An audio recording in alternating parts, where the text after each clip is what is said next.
네 악이 너를 징계하겠고 네 반역이 너를 책망할 것이라. 그런즉 네 하나님 여호와를 버림과 네 속에서 나를 경외하며 없는 것이 악이요 고통인 줄 알라. 주 만군의 여호와의 말씀이니라. 아멘. 에레미야 예언식이 어제부터 에레미야서를 쭉 보고 있는데 그 에레미야 예언시기는 마지막 유다가 멸망하기 전 이 세 왕 전부터 이 에레미야는 예언하기 시작했었어요. 그래서 제일 마지막 왕이 누군가 다르다시 시드기야 왕이죠. 이 시드기야 왕은 왕이 된 지 11년 만에 완전하게 망해버립니다. 그 남쪽 유대가 예루살렘 성전도 완전히 파괴되어서 버려요. 또한 그 아버지가 요시야 왕인데 몇 년간 통치했느냐? 14년간 통치를 하게 돼요. 그리고 또 요시야의 아버지, 여호와김인데 11년간 통치를 해요. 11년간 통치를 하고 여호와김의 그 아버지인 요시야 있죠. 요시야 자체는 약 40년간 이렇게 통치를 합니다. 그런데 성경을 읽어보면 알겠지만 요시야 왕은 선한 왕이에요. 선한 왕이었으며 여러분들 성경 보니까 율법을 발견하고 막 이랬죠. 그 다음에 개혁이 일어나고 하는 그 시대의 왕이 요시야 시대예요. 그래서 역사를 보면요. 요시야 왕 40년이죠.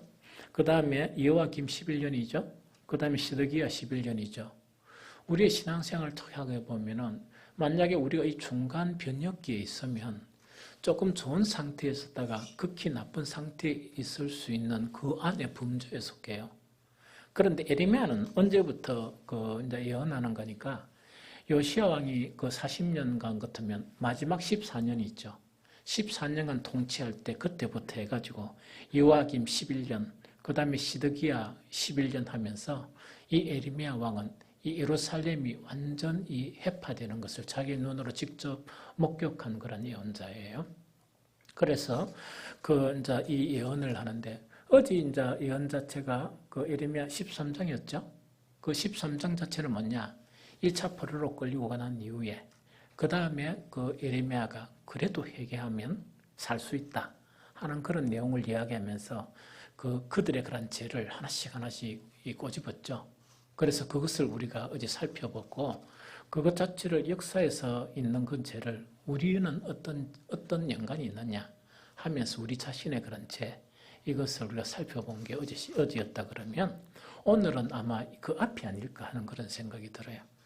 그래서 오늘 이 말씀 에레미야 2장 19절은 뭐냐니까 아마 이것이 그 요시야 왕의 마지막 14년간에 있었다 그러면 이때는 겉으로 보면 대단히 하나님 앞에 경건한 것 같고 겉으로 보면 이 기억이 막 일어나는 그런 상황으로 아마 보이는 그런 때가 아닌가 우리가 추측은 할 수가 있죠.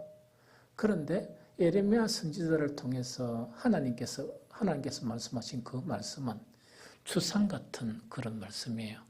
그럼 그 말씀이 뭐냐? 네 악이 너를 징계하겠고 즉 뭐냐?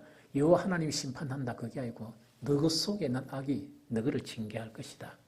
즉 너 속에는 악이 너를 징계하겠고 너 속에는 반역이 즉 하나님을 반역한 그 반역이 너희를 책망할 것이다. 그러면서 그런즉 네 하나님이 여호와를 버림과 여기서도 노는 게 뭐냐? 하나님을 버렸다는 이야기죠. 하나님을 버림과 네 속에 나를 경외함이 없는 것이 악이다 하는 것을 이래 되새겨 주는 거예요. 저 겉으로는 뭐냐? 하나님께 예물도 드리고 개혁이 되고 난 다음에 막 우리 같으면 막 이렇게 예배가 체계적인 예배가 되고 이러는데 하나님이 보시는 거는 뭐냐? 네가 나에게 예배하러 왔지만 네 속에 나를 경외함, 나를 두려워함이 있느냐? 그래서 어젠가 아ren가 나눴던 뭔가 있길래 예배하러 주님 앞에 나오면서 하나님에 대한 두려움이 전혀 없는 거. 즉 그 예배 자체가 너무나 형식적이고 그 예배 자체가 너무나 근선적이고 예배 자체가 누가 보더라도 받기 싫어하는 하나님이 받기 싫어하는 그런 것으로 전락되어 있는데 그런데 자기들의 죄를 모르는 그거를 이야기해요. 그래서 여기서 이야기하는 게 뭐냐? 너 속에 나를 경외함이 없는 것이 그게 악이다. 그게 악이다 하는 거죠. 그 악 자체가 너희를 징계할 것이다 하는 그거를 이야기하죠. 그리고 나를 경외함이 없는 것이 악이요 고통인 줄 알라. 주 만군의 여호와의 말씀이니라. 이렇게 이제 예언을 하세요. 그럼 여기서도 이제 우리가 일반적으로 이걸 딱 보면요. 네 악이 너를 징계하겠고 네 반역이 너를 책망할 것이라. 그런즉 네 하나님 여호와를 버림과 네 속에 나를 경외함이 없는 것이 악이고 고통이 줄라 이라다 보니까 일반적 이 내용을 보면서 이 말씀 가지고 회개하려고 하니까 회개할 거리가 없는 거예요. 안 보이는 거예요. 그러면 우리는 그래도 이 중보 기도자로서 기도를 하는데 우리가 이걸 또 가지고 회개하려고 하니까 회개할 거리가 아무것도 없는 거예요. 잘못한 것도 아무것도 없고 네 속에 있는 네 악이 네를 징계한다 하니까 악이 아무것도 안 보이는 거라. 그런데 하물며 정말 우리 교인들 중에 수요 예배나 금요 기도에 나오는 인원보다 더 3분의 2 이상이 되는 그 많은 성도들은 어떻게 알겠습니까? 어떻게 알 수 있겠어요? 그래서 이번 기도회가 중요한 기도회가 뭐냐? 이제는 성전문이 닫히는, 즉 이 주일날 이 성전 예배 자체가 못 드려지는 그런 일들이 있고, 또 이것과 막 이 목사님들이 뭐 이래도 된다 임마있나 막 이 다퉈서고 다탈 문제가 있거든요. 사실은 그 문제가 아니고 예배 못 드는 일이 얼마나 큰 징계입니까? 얼마나 이방인들이 보기에는 얼마나 수치스러운 일이고 얼마나 부끄러운 그런 일이에요. 이방인들이 보더라도 저것들이 죄를 얼마나 짓으면 주일날 성전 예배도 못 드리노? 뭐 이런 이야기를 안 듣겠어요? 정말 이런 상황 가운데서 정말 우리의 죄를 회개하는 것도 중요하지만 정말 이 땅에 특히 우리 교회 모든 성도들의 죄를 우리는 함께 중보로서 중보 기도함으로써 회개하는 것이 너무 중요하다는 이야기죠. 그래서 우리는 기도의 능력을 받아야 한다 하는 그 이야기죠. 그러면 예레미야 2장 19절에서 네 악이 너를 징계하겠고 네 반역이 너를 책망할 것이다. 이것이 무슨 내용이냐? 오늘도 좀 살펴보고 내일도 좀 이렇게 살펴보고 이러겠지만은 오늘은 이것 가지고 한 3가지만 이렇게 살펴봤으면 좋겠다 하는 생각이 듭니다. 그것도 어디에 있는 것만 예레미야 2장 안에 있는 내용으로만 살펴봤으면 좋겠다는 생각이 듭니다. 그럼 여기서 네 악이 너를 징계하겠고 네 반역이 너를 책망할 것이라. 그런즉 네 하나님 여호와를 버린가 내 속이 너희들 속에 나를 경외함이 없는 이 악 있죠. 이거 대체적으로 어떤 것이냐 살펴보면 제일 첫 번째 예레미야를 통해서 지적한 것이 뭐냐 이거예요. 우리가 주님을 믿다가 보니까 주님이 우리를 뭐하게 하겠습니까? 영화스럽게 하겠죠. 그러다 보니까 우리는 주님의 영광을 받았죠. 주님의 영광을 받겠죠. 주님의 영광을 받았다는 거예요. 우리가 주님을 믿으니까 주님께서 은혜로 우리를 영광스럽게 만들었어요. 그런데 우리는 무슨 죄를 저질렀냐? 주님의 영광을 썩어질 영광과 바꿔버린 거예요. 그게 악이고 그게 죄다 하는 그 이야기입니다. 다시 이야기할게요. 우리가 주님을 믿으면 주님의 영광을 우리에게 준 거예요. 우리 모두에게 줬는데 이거는 계속해요. 계속 주여 이것도 계속하고 기도도 막 주여 몇 계속하고 예배도 막 드리고 하는데 정말 예배가 형식적으로 바뀌고 주님과 관계가 점점 벌어지면서 뭐가 되느냐? 입으로는 계속 주여 주여 주여 하는데 우리 속에 처음에는 주님의 영광을 주셨는데 우리 스스로가 주님의 영광을 엿바꿔 먹었다는 이야기입니다. 그거를 갖다가 이렇게 버리고 뭐냐? 썩어질 영광 있죠? 그거를 바꿔치기 했다. 그것이 악이다 하는 거 지금 이야기하는 거예요. 좀 이해되겠죠? 그러면 이거를 실제적으로 성경에서 이런 내용이 있느냐 없느냐 하는 그걸 살펴보면 이런 내용이 좀 있어요. 신약 성경 요한복음 12장 42절 43절에 보면 왜 되느냐? 그러나 관리 중에도 그를 믿는 자가 많되 바리새인들 때문에 드러나게 말하지 못하니 이는 출교를 당할까 두려워함이라. 그들은 사람의 영광을 하나님의 영광보다 더 사랑하였더라. 이런 내용이에요. 그러면 뭐냐니까 이 당시에 정말 바리새파라 그러면 얼마나 경건주의자들입니까? 이 경건주의자들이거든요. 그러면 경건주의자들이라 그러면 보편적인 사람보다 무엇을 추구하며 살겠습니까? 하나님의 영광을 추구하며 살겠다, 그죠? 그런데 속으로는 예수님을 통해서 이게 뭐냐? 예수님은 하나님의 아들이다. 그리스도 한다는 것을 속으로 믿은 거예요. 믿지만 이걸 표현을 안 하는 거예요. 표현도 안 하고 막 이제 그렇게 뭔가 양심으로 보니까 분명히 맞기는 맞는데 그게 동조도 안 하는 거예요. 이런 모습을 보면서 그들의 모습을 어떻게 지적하는가? 하나님의 영광보다 무엇을 더 사랑하는 사람이라? 정말 사람의 영광을 더 사랑하는 그런 사람들이다 하는 그것을 이야기하는 게 바로 이걸 이야기해요. 그럼 이거를 갖다가 쉬운 이야기로 하나 단점으로 이제 만약 여러 가지가 있겠지만 가장 이제 한 단점으로 이야기하면 뭐냐? 요한계시록 3장 17절에는 이렇게 표현하고 있어요. 네가 말하기를 나는 부자라 부요하여 부족한 것이 없다 하나 네 곤고한 것과 가련한 것과 가난한 것과 눈먼 것과 벌거벗은 것을 알지 못하는도다 이렇게 되어 있습니다. 그럼 여기서 이제 뭐냐니까 신앙생활 떡 하면서 어떻게 하는가 하니까 처음에 하나님의 영광이 떡되면 우리 영혼이 공고하지가 않아요. 그 우리 안에 있는 영광 때문에 하나님과 우리 사이가 정말 형통하고 이러거든요. 또 하나님의 영광을 입으면 가련하지가 않아요. 믿는 자 안에서. 또 그것뿐만 아니고 영적으로 빈티나는 거 있죠. 저 도저히 하나님도 느껴지지 않고 성령도 하나도 느껴지지 않고 예수 그리스도의 그런 모습도 하나도 느껴지지 않고 그게 이제 풍성한 거예요. 뿐만 아니고 뭐냐? 이 세상 사람들이 보지 못하는 걸 보는 거예요. 즉 눈먼 것이란 그 이야기입니다. 또한 그 뭐냐? 우리는 영광의 옷으로 이렇게 가려 입는데 성경에서 옷을 벗는다는 것은 부끄러움을 이야기합니다.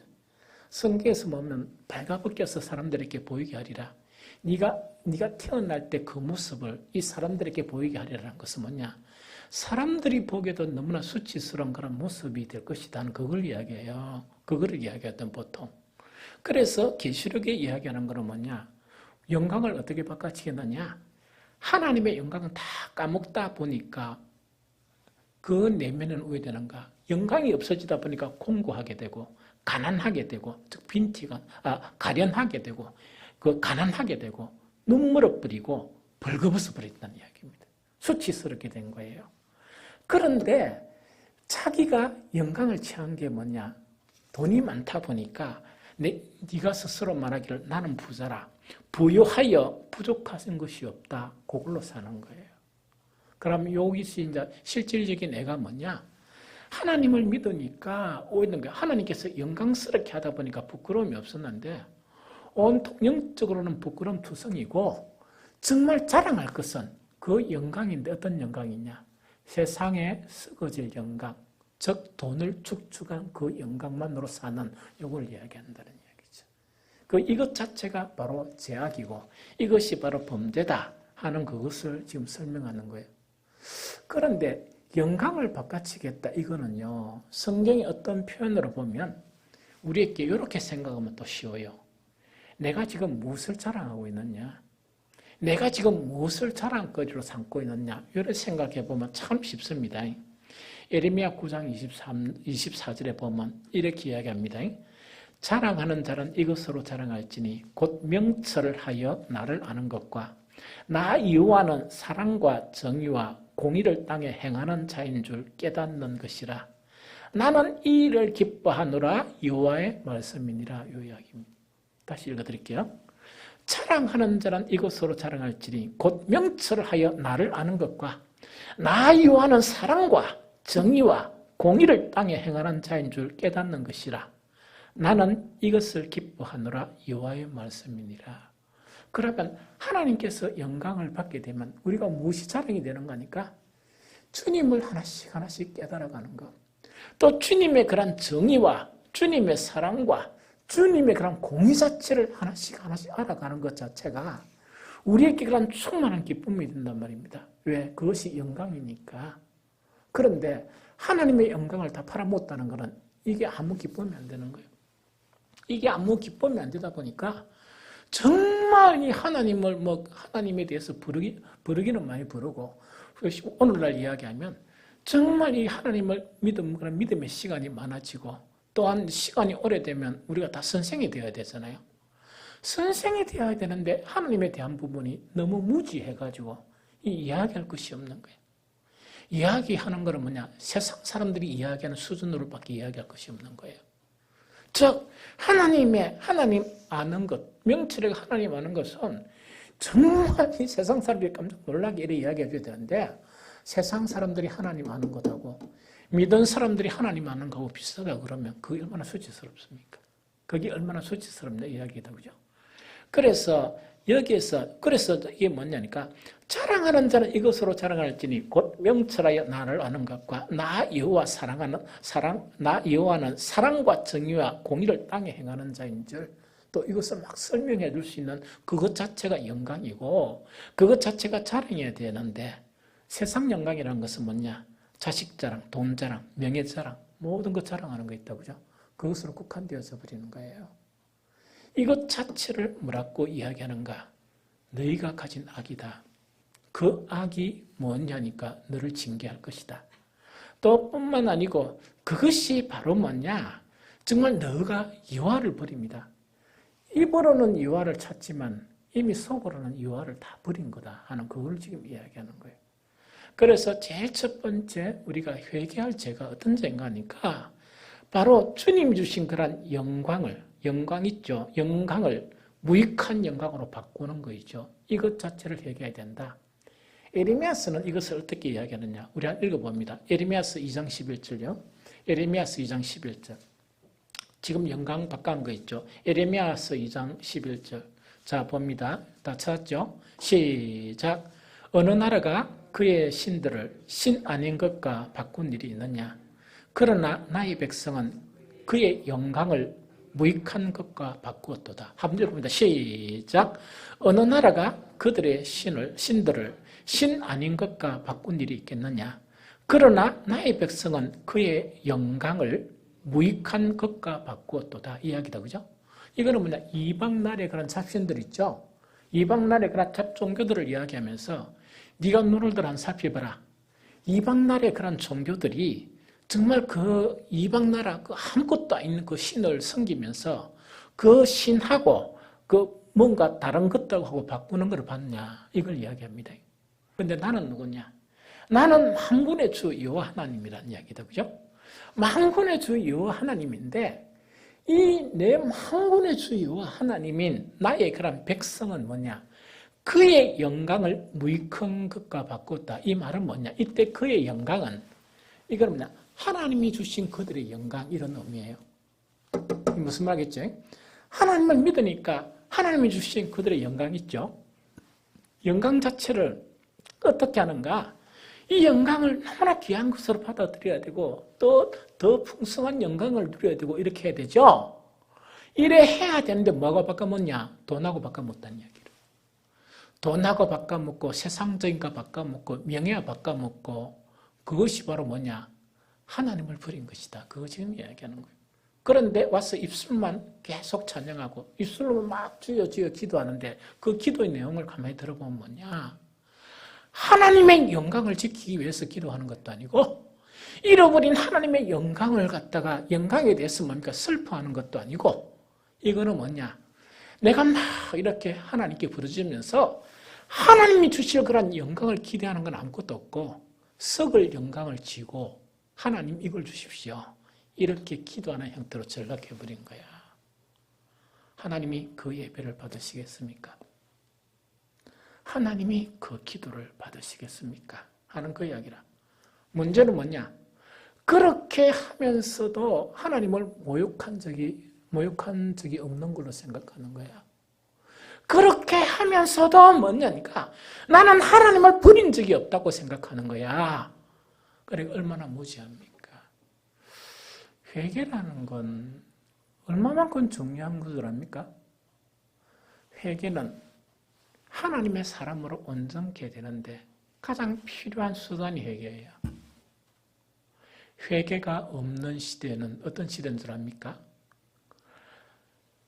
겉으로는 하나님을 예배하면서 마음으로는 하나님을 버린 세대가 회개가 없는 세대예요. 거룩함을 추구하지 않고 이 세상 지혜를 추구하는 거예요. 육신을 추구하는 거예요. 우상 숭배자들이에요. 이거는 뭐냐? 입술만 여호와 하나님을 인정하지 그 마음속에는 썩어질 우상을 가득 갖고 나는 하나님의 사람이라고 인정하는 거예요. 그 자기가 인식하고 있는 거예요.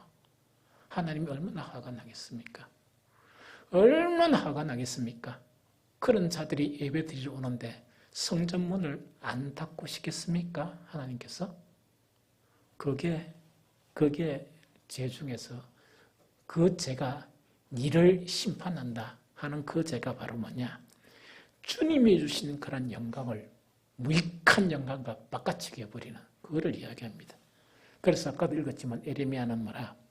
어느 나라가 그들의 신들을 신 아닌 것과 바꾼 적이 있느냐? 그건 너가 눈뜨고 한 바가 있느냐? 그런데 나의 백성은 그의 영광을 무익한 것과 다 바꿔버렸다는 이야기입니다. 그래서 한두 사람이 바꾸니까 그 서로 바꾸려고 시합하는 거예요. 그래서 온통 뭐냐니까 무익한 영광으로 바꾸면서 그것 자체를 뭐냐 영광이라고 하는 그런 생각을 하는 거예요. 마치 이거는 뭔 줄 압니까? 모세가 시내 산에 올라가니까 금송아지 만들어가 그걸 하나님이라고 부르짖는 형태나 정말 하나님께 기도하고 예배드리고 하면서 하나님이 주신 영광은 하나도 간직하지 않고 그걸 다 팔아먹어버리고 이 세상 썩어질 영광을 추구하면서 오 거룩하신 하나님 부르짖는 것이나 차이가 어디 있느냐는 이야기입니다. 그래서 우리가 회개할 것은 이것을 회개해야 됩니다. 여러분들 가슴에 손을 얹고 여러분들 안에 있는 하나님의 영광이 얼마만큼 남아있는지 여러분들의 영이 정말 기도할 때마다 울부짖으면서 하나님의 영광을 구하는 것이 구한 적이 어떤 것이 있는지 그런 것을 생각해 봐야 한다는 그 이야기입니다. 그래서 이번 이 코로나 사태를 통해서 우리부터라도 이걸 바꿔야 돼요. 우리부터라도 바꾸고 우리 속에 있는 썩은 영광 있죠? 그걸 버려야 됩니다. 그거 못 버리면 안 돼요. 그거 못 버리면 안 돼요. 하나님의 영광을 버리고 세상의 영광을 취한 것은 뭐냐? 우선순위가 바뀌어버리는 거예요. 우선순위가 바뀌는 거예요. 그걸 회개하라는 이야기라. 우리 이거 회개 안 하면 안 됩니다. 지금 중국에서 그 학자들이 뭐라고 하는 거니까 지금 코로나19 바이러스 있죠? 벌써 변이를 시작했대. 변이라는 건 뭡니까? 항생제를 투입하고 이러다 보니까 다른 모습을 바꾸는 거야. 모습을 바꾸면 약한 거겠습니까? 더 강한 거겠습니까? 더 강한 모습으로 바꿔요. 그러고 지금 세계 곳곳에서 뭐냐? 다 우한 바이러스인 줄 알았는데 중국도 한 번도 안 가본 참 뭡니까? 남미급 꼴짱이나 이런 데서 있죠? 이게 동일한 바이러스가 발견이 돼요. 그래서 지금 큰 소리 치던 많은 선진국 자체가 뭐냐? 이것은 세계적인 그런 문제, 즉 세계적인 문제가 되지 않을까 이렇게 두려워하는 사람들도 있는 거예요. 어쨌든 간에 그런 주장하는 사람이 있다는 건 사실 아니겠어요? 그걸 주장하니까 뭐 이게 싫지. 그래서 참으로 지금 위기의 그런 순간이다 하는 그 부분이다. 우리 교회가 작아서 이게 뭐냐 주일날 예배 드리는 거 그들도 보진 않습니다. 사실은. 그런데 변종 바이러스가 생기고 슈퍼 바이러스가 생기면 우리도 문 닫을 때가 올지도 모릅니다. 그걸 경계해야 돼. 지금은요 깨어나야 돼요. 우리 속에는 죄를 버려야 돼요. 우리 속에 있는 더러운 우상들을 버려야 될 시기입니다. 그거 버려야 돼요. 그거 버려야 살아요. 또 우리가 버리고 회개해야 닫혀진 성전문이 다시 열리게 되어 있습니다. 그거 못 버리면 안 돼요. 그래서 그 죄를 회개하라 하는 것 자체가 첫 번째 에레미야를 통해서 이야기하는 부분입니다. 두 번째, 그러고 이제 주님 신 영광을 무익한 영광과 바꾸었다 그랬죠. 이게 한 예가 바로 요한복음 12장 읽은 그 이야기인데, 또 이거는 또 두 번째요. 신앙 안에서도요, 두 가지 영광이 있어요. 이걸 구분할 줄 알아야 돼. 고린도서 3장 7절, 8절 찾지는 말고 제가 읽어드릴게요. 돌에 서서 새긴 죽게 하는 율법의 조문의 직분도 영광이 있어. 이스라엘 자손들은 모세의 얼굴에 없어질 영광 때문에도 그 얼굴을 주목하지 못하였거든. 하물며 영의 직분은 더욱 영광에 있지 아니하겠느냐 이야기죠. 두 가지 영광이 나오죠. 쉽게 하면 이 영광이다. 하나는 뭐냐? 모세가 시내산에서 40일 동안 하나님과 대면해서 교제하다 보니까 자기는 몰랐는데 시내산에서 딱 내려오니까 어땠다고요? 우리는 영적인 사람들 보면 얼굴이 맑은 거는 봤죠? 얼굴이 깨끗하고 이 정도는 봤죠? 모세는 어떻게 변했느냐? 그 정도가 아니고 얼굴에서 빛이 나버린 거야. 빛이 나다 보니까 사람들이 뭔가 이렇게 완전히 그 빛이 나가지고 뭡니까? 모세 얼굴을 똑바로 보지도 못하는 거야. 이런 거를 이야기해요. 그러면서 이스라엘 사람들이 그 영광에 심취해 있었던 거야. 사실은 그 영광에 심취되어 있던 거예요. 정말 하나님의 의도는 뭡니까? 하나님의 말씀의 영광을 비춰주기를 원했는데 이 이스라엘 사람들은 모세의 얼굴에 그 영광이 심취해 있었던 거야. 그러면 바울이 이야기하는 또 다른 영광은 뭐냐? 진짜 하나님의 말씀. 진짜 하나님의 말씀을 가지고 어떤 직분의 그런 영광이 있냐? 죽은 영혼을 살리고 육신적인 사람이 영의 사람이 되게 하는 그 말씀을 가지고 복음을 가지고 힘쓰고 애쓰는 그 직분을 영광의 직분이라고 표현한 거예요. 이게 무슨 말이겠죠? 교회 안에서도 보면은 뭐냐? 두 가지 영광이 있어요.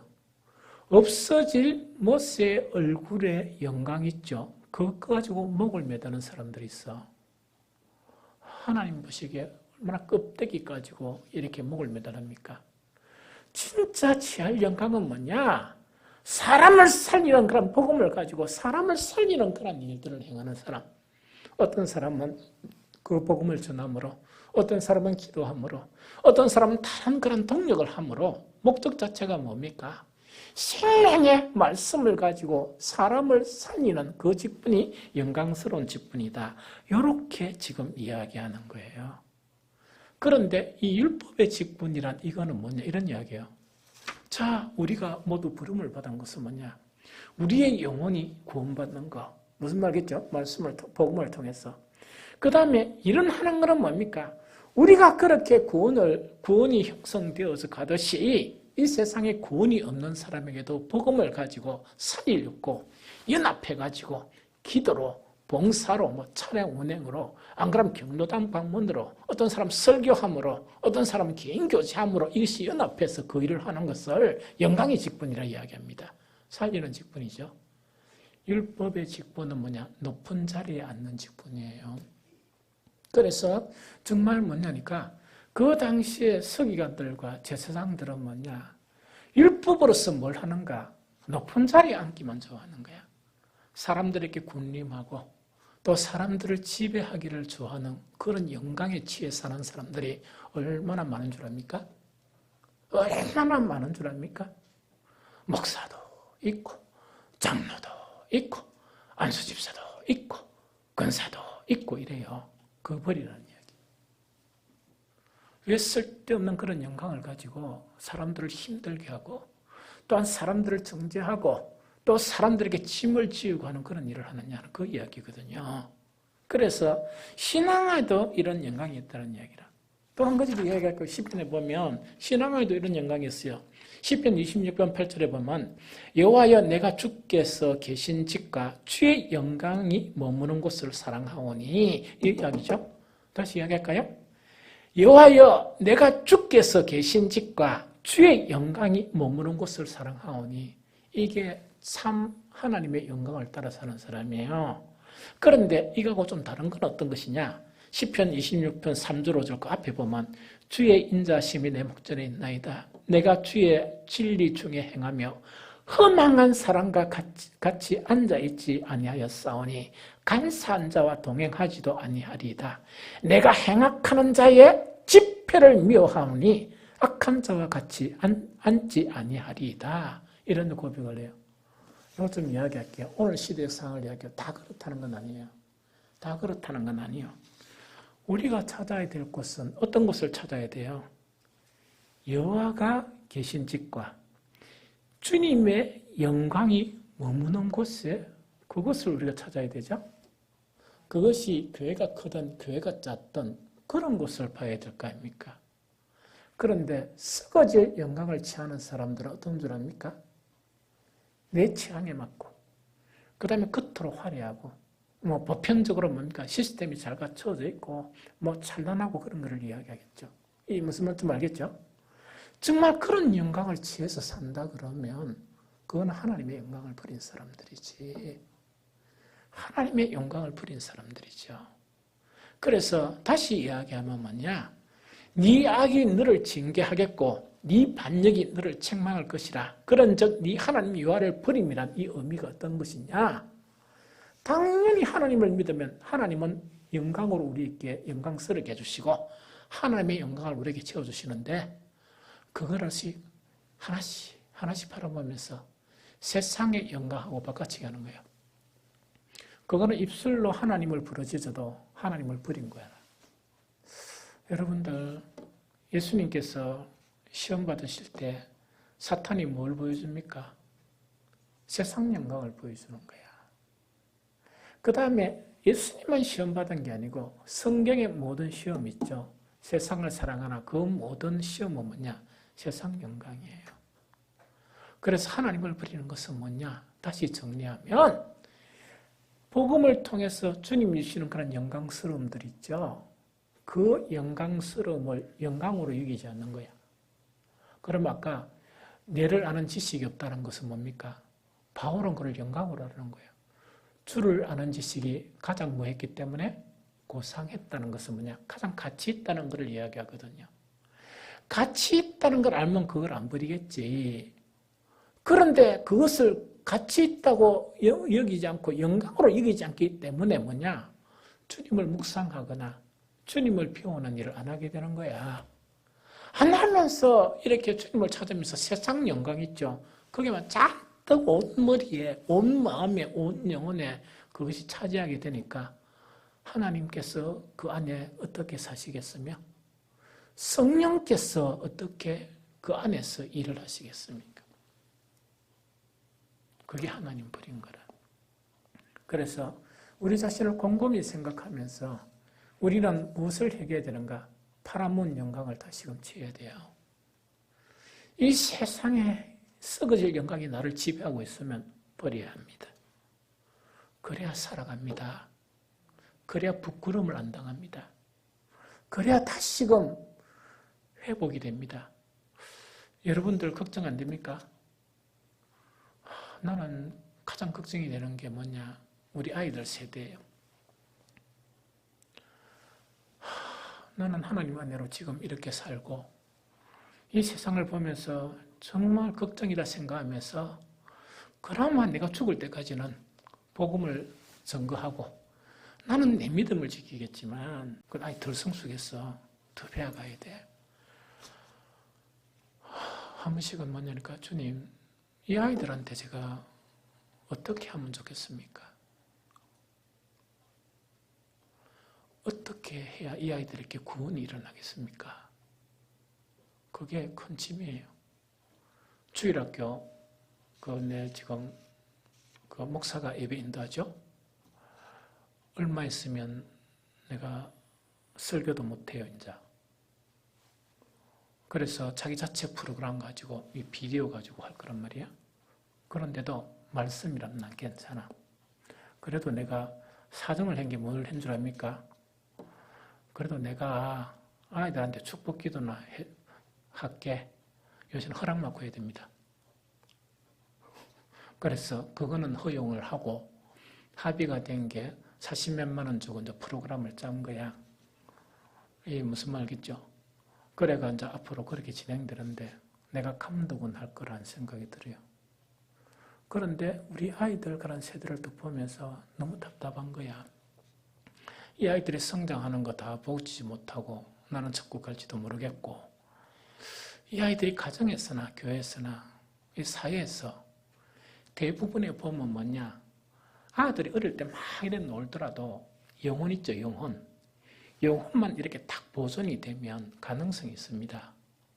영혼만 보존이 되면 크리스마스 때 빵 얻어 먹던 거 있죠. 그것만으로도 회심을 해요. 요새 아이들은요, 게임에 중독이 돼 있어요. 또한 환상적인 뭔가 이렇게 어떤 만화나 이런 거 있죠. 어린애부터. 뭐 울면 그거 틀어줘요. 이상한 거. 공상세계 이런 거. 그러니까 그게 어떤 의미인가 하니까 인간성을 말살시키고 영혼 있죠. 영혼을 이렇게 정말 영혼을 침해하게 만드는 그런 부분이거든요. 그러면 억지로 강제적으로 교회에 끌어안자 놔도 돌아오기가 힘들어요. 지금 아이들 제가 그런 세대예요. 기도하면서도 늘 답답한 거야. 주님, 이 아이들에게 이 믿음 자체가 형성돼야 되는데 요새 기도하는 게 뭐냐? 교회도 못 믿겠고 목사가 그 기도하는 거야. 특히 그런 교사들 같으면 교사들도 못 믿겠고 학교도 못 믿겠고 우리 아이들 보면 그 가정도 못 믿겠고 하나님만이 소망입니다. 그래서 하나님께서 이 아이들에게 믿음을 주십시오. 하나님께서 이 아이들을 양육해 주시고 하나님께서 이 아이들의 영혼을 지켜주십시오. 그 기도하는 거예요. 새벽 기도 시간에 기도문을 가지고 내가 막 계속 읽죠. 그 하는 목적 중에 하나가 뭔 줄 압니까? 여러분들도 의미를 알고 이 시대를 보면서 기도할 수 있도록 계속 반복해서 하는 거예요. 목이 아프지만. 그래서 성령께서 깨닫게 해주셔서 내가 정말 어떻게 먼저 천국 가더라도 여러분들에 의해서 그 기도가 지속되었으면 좋겠다 해가 계속 기도하는 거예요. 그렇게 그 기도문을 계속 바꿔가는 거예요. 이 세대를 보면서. 그래서 그만큼 힘든 세대가 지금 이 세대입니다. 여러분들 이 세대가 안 보여요. 그냥 손자들이 막 귀엽습니까? 나는 너무 두렵습니다. 나도 이제 할아버지라. 근데 너무 두려워. 너무 두려운 거라. 그 아이들이 당할 그런 일들을 생각하면 너무 끔찍한 거예요. 그래서 저건 어쨌든 간에 제일 첫 번째로 이 뭐냐니까 이 하나님의 영광을 사람의 영광으로 바꾸는 것은 바로 무엇이냐? 하나님을 버리는 것이다. 그리고 정말 그 악이 너를 징계하겠다는 그런 악 중에서 가장 중요한 악이 주님이 주신 그런 영광을 무익한 영광과 바꾸치게 하는 그런 부분이다 하는 이야기죠. 저는요, 정말 이 기도를 통해서 이 사람 되게 많습니다. 우리 모두 다만 똑바로 서면요, 연산동이 평안해져요. 이 주변이. 또 여러분들 가정이 다 편안해질 거라고 나는 확신이 들어요.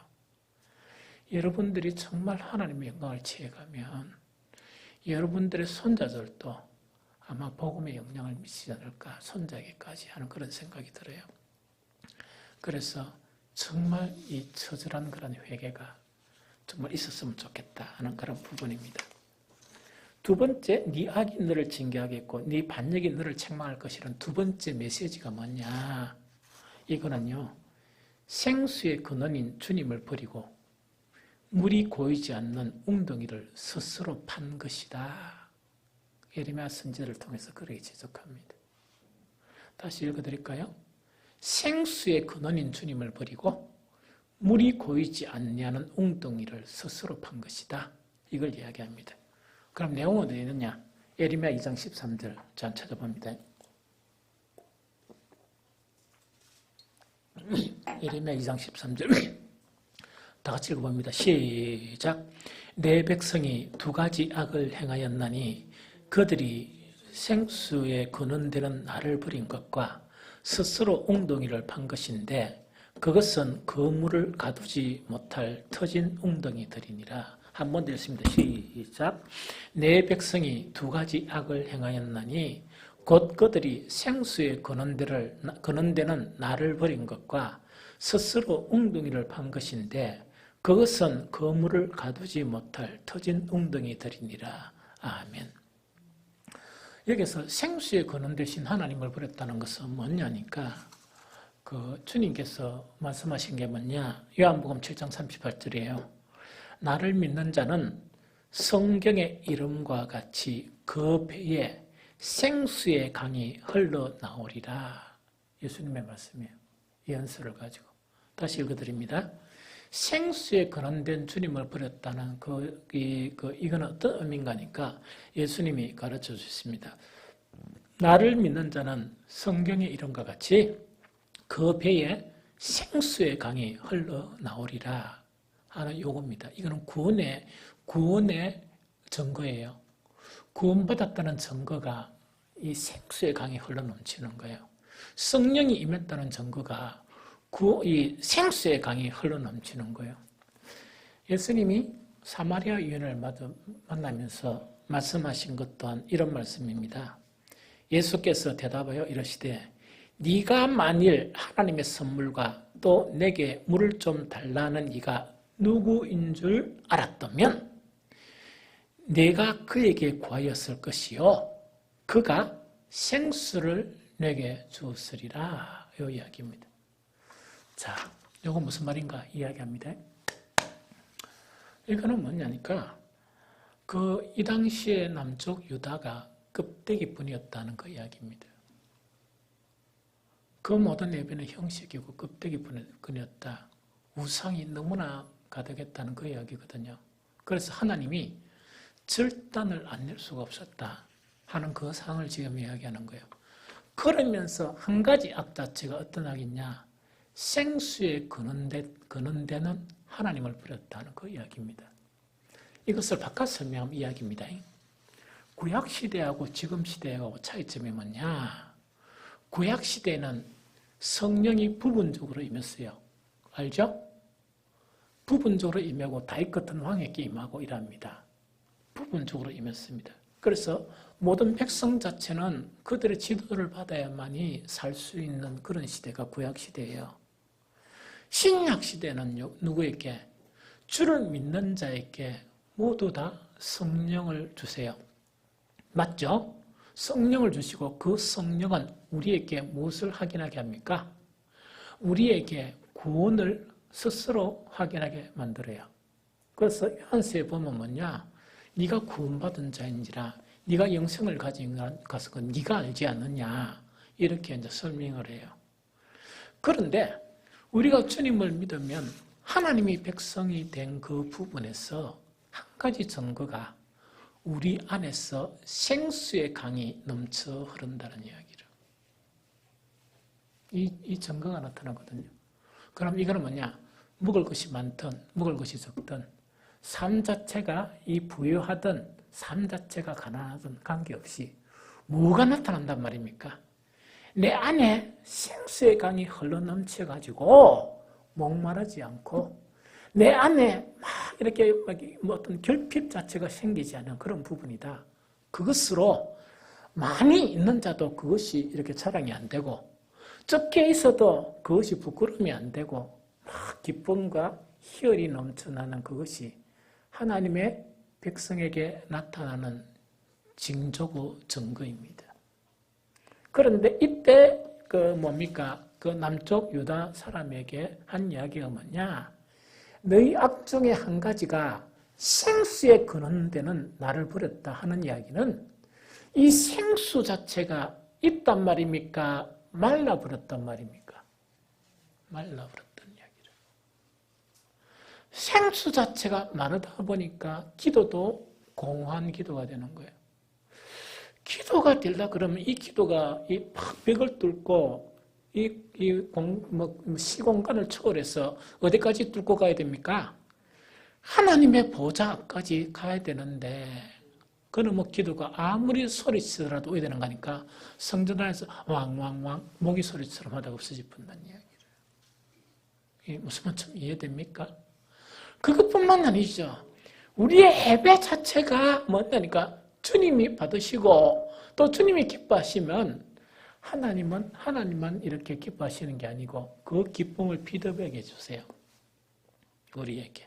그래서 우리가 주님의 임재를 체험하는 그런 예배를 경험하게 되는 거예요. 그것을 생수라고 이야기합니다. 우리 내면 속에. 그러면 가슴에 손을 탁 얹고 생각해 보면서 내가 신앙생활하면서 언젠가 그런 것을 느꼈는데 언제 없어졌더라 그럼 생각해 보면 돼요. 물론 지금도 누리고 있는 사람들이 있다고 생각해. 또 내가 받고 느꼈고 있거든요. 그런데 문제는 뭐냐? 옛날에는 이거 자체가 참 강해가지고 정말 내 영혼을 즐겁게 하는데 이게 메말라가지고 예배 드리는 것도 짐이고 기도하는 것도 짐이고 막 이러다 분다 하는 것 자체가 생수가 메말라 버린 걸 이야기해요. 이거는 뭐냐? 주님을 버리고 정말 우상 숭배, 우리 내면 속에서 우상을 숭배하는 그런 징조가 이런 현상들로 나타납니다. 내가 개인적으로 느끼는 것은 뭐냐? 뭐 이렇게 좀 규모가 크고 막 이런 교회들 있죠?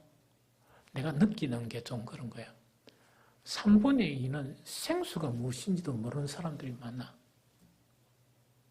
목사들도 생수가 뭔지도 모르는 그런 목사들이 있어요. 왜? 세상의 영광으로 사니까.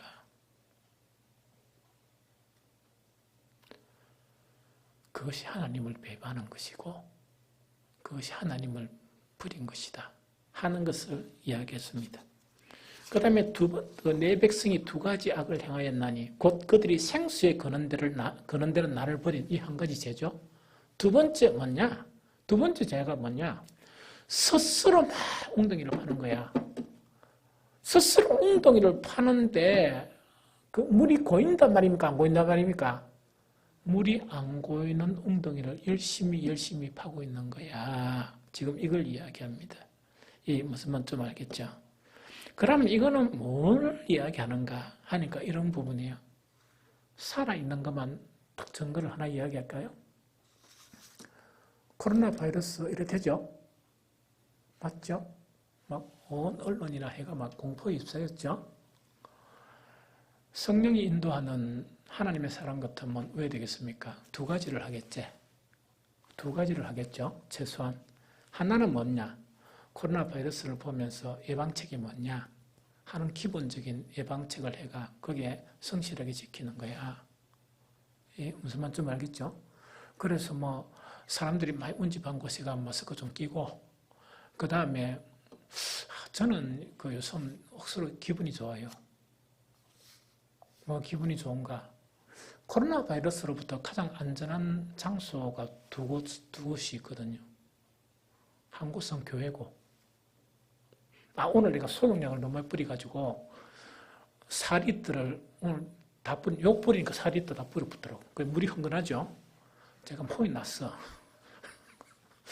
이거까지 했는데 4리터 오늘 다 뿌려붙어요. 나는 그거 뭐 조금만 뿌린 줄 알았지만 그래서 저간 이런 거를 해야 돼. 하지 말란 건 아니거든요. 그러면 한 가지는 뭐냐니까 또 뭘 해야 됩니까? 왜 이런 일이 일어났는가? 이 세상 일어나는 모든 일은 하나님의 주권인데 하나님께서 왜 성전의 문을 닫게 하셨느냐? 그거 정신을 번쩍 차리가 생각 안 하겠어요? 그럼 뭘 해야 되겠냐? 이 문제의 근본적인 문제의 키는 누구에게 있다? 하나님께 있다. 그러면 내가 무엇을 해야 되느냐? 그 자체가 생각되면서 그 두 가지를 병행하는데 무엇에 더 집중하겠습니까? 하나님에 대한 부분을 집중하겠죠. 무슨 말이겠습니까? 그런데 여기서 스스로 웅덩이를 판다는 것은 뭘 의미하는가 하니까 옛날에 메르스, 사스 이거듯이 일정 기간 동안 지나가니까 하나님이 쏴버린 거예요. 물을 담지 못한 웅덩이를 판다는 것은 뭐냐니까 우리가 반드시 어떤 일을 되면 사람이 해야 될 일과 하나님 앞에 해야 될 일이 두 가지가 있어요. 그런데 그 모든 매사의 일 속에서 하나님이 해야 될 일은 근성으로 해버리고 사람이 해야 될 일을 90% 진력을 가지고 하게 되면 그게 악이라. 이것뿐만 아닙니다. 코로나 바이러스뿐만 아니고 우리에게 일어나는 그런 모든 일들 있죠. 일들 속에 우리는 항상 두 가지를 해야 돼. 하나는 뭐냐? 사람이 해야 될 일이 뭐냐? 그걸 생각해야 돼요. 하나는 뭐냐? 이 일을 이루시는 하나님에 대해서 내가 무엇을 해야 되느냐? 이거를 잊어버리지 말고 하는 것이 뭐냐? 이 터진 웅덩이를 파는 일이 아닌 것을 이야기해요.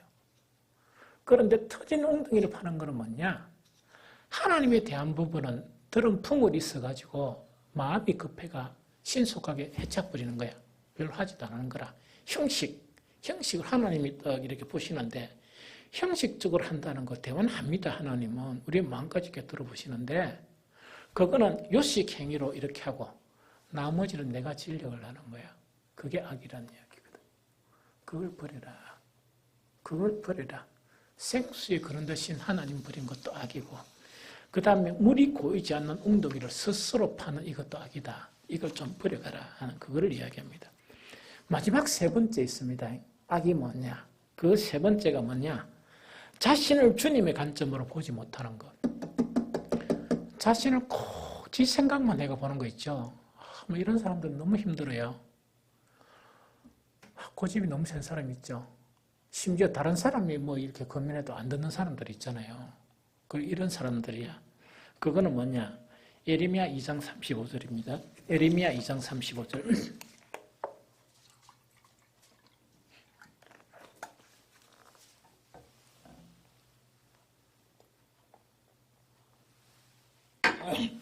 우리 같이 읽어봅니다. 시작.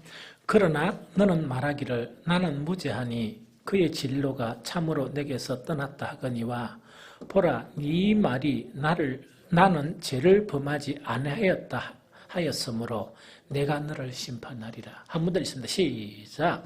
그러나 너는 말하기를 나는 무죄하니 그의 진노가 참으로 내게서 떠났다 하거니와 보라 네 말이 나는 죄를 범하지 아니하였다 하였으므로 내가 너를 심판하리라. 이 말씀입니다. 이 사항을 이야기할게요.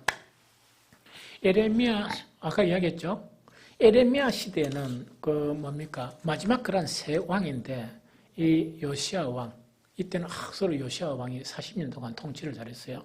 그 다음에 여호야김 11년간, 그 다음에 시드기야 왕 11년간, 딱 11년째에 왕이 된 11년째에 완전하게 예루살렘 성전이 무너져 버립니다. 그러면 이 시대에 즉 요시야 그 시대의 마지막 13년부터 예레미야가 계속 하나님의 말씀을 전하는 거야. 이걸 해결해라. 오늘 예레미야 2장에는 뭐냐? 아마 요시야 시대가 아닌가 하는 그런 생각이 들어요. 아까도 이야기 추정이 되는 거라 이해가 되죠? 이 추정이 되면서 하나님께서 예레미야를 통해서 회개하라. 이런 것을 버리라. 계속 지금 이렇게 이제 설명하는 거라. 그럼 2장에서 가장 핵심적인 세 가지를 내가 풀어서 설명해 준 거예요. 왜? 그것말만 딱 보면 뭘 해결할 것인지를 잘 모르니까 이해됩니까? 그런데 여기서 이 이야기가 왜 나오느냐? 그러나 너는 말하기를 나는 무죄하니 그의 진노가 참으로 내게서 떠났다 하거니와 보라 네 말이 나는 죄를 범하지 아니하였다 하였으므로 내가 너를 심판하리라. 이 말이 어떤 말인가를 요약입니다. 자, 우리가 추정하건대 정말 예레미야가 이것을 예언한 것이 요시야 왕정 시대, 요시야 후반기 시대라고 본다 그러면 그때나 예배나 이런 부분이 별로 문제가 없었겠죠? 율법을 지키고 이렇게 오늘날 같으면 예배나 기도나 그 다음에 주님 앞에 헌금 드리는 게 별로 문제가 없었다는 이야기라. 이때 유독이 죄를 촉구하고 이제는 너희들이 망하게 된다고 예언한 사람이 누굽니까? 예레미야 선지자예요. 그런데 나머지 모든 선지자들은 뭘 이야기합니까? 우리가 이렇게 성전에서 제사를 드리고 일하는데 우리에게는 아무 일도 일어나지 않다고 이렇게 백성들을 이렇게 한테 거짓 예언을 하는 거예요. 그러다 보니까 예레미야 선지자를 통해서 너 죄를 책망하고 즉 생수에 거는 대신 주님을 버리고 물이 고이지 않는 우물을 파고 이런 것을 계속 설교를 하는데 이런 메시지를 전하는데 이 백성들은 뭐라고 이야기하는가? 뭐라고 했는가? 우리들은 무죄하다. 우리가 무슨 죄가 있노? 하나님께 예배드리고 하는데 우리가 무슨 죄가 있노? 그 다음에 하나님의 그런 진노가 임한다 하는데 우리한테는 진노가 없다. 이렇게 좀 더 이야기를 하는 거예요. 하나님께서 뭐라 하느냐? 네가 그리 이야기했기 때문에 네가 그렇게 죄를 범하지 않았다 했기 때문에 내가 반드시 심판할 것이다. 심판하겠다는 그 이야기입니다. 그럼 이거는 왜 이런 문제가 생기느냐? 항상 자기의 관점으로 모든 걸 생각하는 거예요. 사람들이 왜 해결을 못하는 줄 압니까? 아까도 얘기했지만 요새 계속 성경을 떠들었지만은 너 악이 너를 징계하였고 네 반역이 너를 책망한 것이라 그런즉 하나님 여호와를 버림과 네 속에 너를 경험이 없는 것이 악이요 고통인 줄 알라 이라니까 우리는 어떻게 보는가 하니까 아이고 그때 사람들 엄청나게 죄를 많이 짓는가 보네 이런 생각이 버리는 거예요. 그러면서 이것을 막 이렇게 이야기해줘요. 뭐냐? 나의 백성 그 영광을 무익한 것과 바꾸었다. 상세하게 설명해 주는 거예요. 뿐만 아니고 또 무엇을 설명하는가? 생수의 그런 대신 주님을 버리고 물이 고이지 않는 웅덩이를 서로 팠다 이러니까 이걸 보면서도 뭔가 하니까 나는 아무 문제 없다. 이렇게 버리는 거라. 그럼 목사는 왜 이걸 가지고 장시간 상세하게 설명하는가? 이것이 이런 내용이다 하는 걸 설명해 주는 거예요. 이 무슨 말이겠죠? 그러다 보니까 뭘 하는가 하니까 우리한테 무슨 죄가 있고 우리한테 무슨 징계가 일어나겠느냐 하면서 성전문이 닫히는 이런 상황 속에서도 지나가는 일로 보면서 뭘 생각하는가 하니까 오로지 우리가 집중할 것은 이 코로나 바이러스 이 대비하는 것을 집중하면 된다 이렇게 인식을 하고 있는 거예요. 이것이 위험한 인식이라는 이야기라고. 이게 무슨 말인지 좀 알겠죠? 이것이 위험한 인식이에요. 그래서 정말 우리는 뭐냐? 우리 관점에서 모든 걸 바라보면 문제가 없지. 와, 사람은 자기를 합리화하니까. 그런데 성경을 왜 깊이 있게 묵상하느냐? 성경의 묵상 이유 하나 설명할게요. 만약에 생수의 근원인 주님을 버리고 물이 고이지 않는 웅덩이를 스스로 팠다. 이러면 그냥 들으면 지나가 버려. 묵상하면서 이게 무슨 말이냐?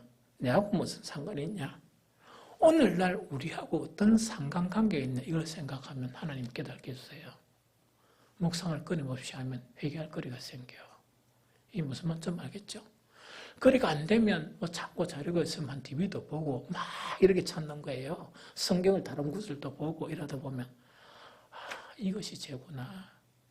이런 상태가 바로 성경에서 이야기하는 것 바로 내 죄를 이야기하고 내가 회개해야 될 것을 이렇게 하나님께서 나에게 이렇게 말씀하시는구나. 그걸 깨닫게 되는 거예요. 그래서 정말 앞으로 뭐냐니까 설교를 들을 때나 성경을 읽을 때 어떤 핵심적인 내용이 딱 나오면 그 내용을 가지고 자기 성찰을 하고 이 시적 상황을 보면서 이 죄가 어떤 죄인가 나와는 어떤 연관이 있느냐 이래야 회개가 되죠.